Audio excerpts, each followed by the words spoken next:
Hi, my name is Stephanie Anderson, and I am a foodie for Jesus.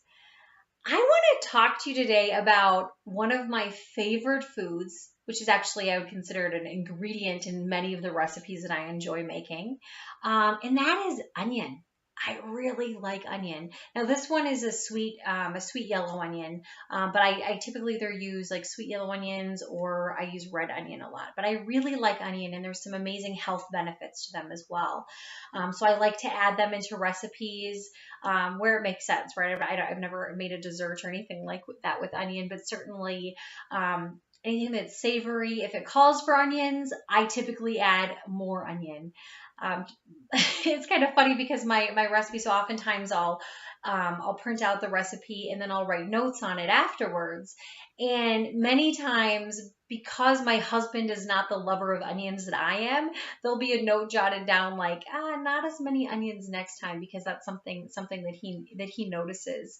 Um, I at one point found a chili recipe that was really, really good, and it it had all the ingredients of a regular chili recipe except for beans. And instead of the beans, it had a whole bunch of onions. And so I had a friend taste it and say, "Hey, can you guess what the missing ingredient is?" Because beans are pretty much a staple of chili, right? And my friend didn't know what it was, so I had to give a few hints. And yeah, so chili without beans and only onions. It was surprisingly really good even for people who weren't really big fans of onions. But I digress a bit. What I want to talk about related to onions is how it's related to my journey. I think it's amazing how God created onions and the many layers that there are. So this onion here, you can this is a half of it, and you can see the various layers there, and how you keep peeling off one layer and then there's another layer and then there's another layer, and you kind of think, oh, okay, I'll peel off this layer, but then there's another layer. And that's how I feel like now that I've gotten this handle and this new perspective on food through Christ, that outer layer that had been really camouflaging everything for so long, that I always thought, oh, if I could just get a handle on the food, if I could just have a decent relationship with food. But I've realized after that layer of the onion is peeled away, after that layer of my sinful behavior is removed, it's been revealing all of these just other things that need to be addressed. So I found that because I also blamed food for so many things, right? And it was very much the source of many issues for me. And it also was the antidote for many issues for me. It was the thing that I turned to. And I've realized that as this onion continues, this continues to being unlayered, if that's a word, is that I'm recognizing other things that weren't as apparent to me before, because everything was just covered by this sin related to food. And that was what I saw, is also if I can crack that nut, if I can get that right, then that's going to be just the panacea that's going to open up all these other answers for me. And really, it's just been this layer I've been able to peel off. So what's been under that food layer? What's been underneath? What are these other things that have been coming to the surface, or that are now revealed because the food issue is gone? Some of them are sins related to control, needing control over things, um, which has led me to just really feeling like I need to loosen my grip on some things. That's something that's been revealed to me, that sometimes it's this unhealthy need for control, over situations, over actions, and over other people, and wanting to be able to have a control over how other people act or how people respond. That's not healthy, and that's not what God calls us to do.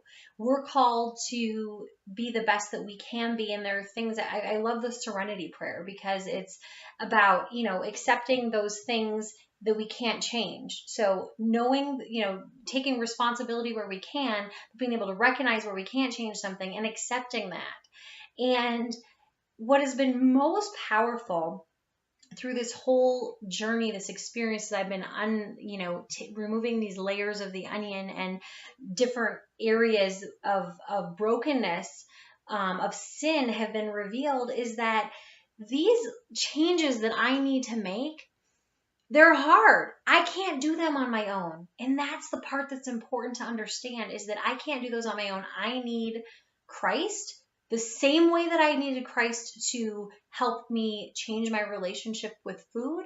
I need Christ to help me change my relationship with whether it be other people, with friends, with family, with myself, with my desire to control things, with my need to let go of certain things.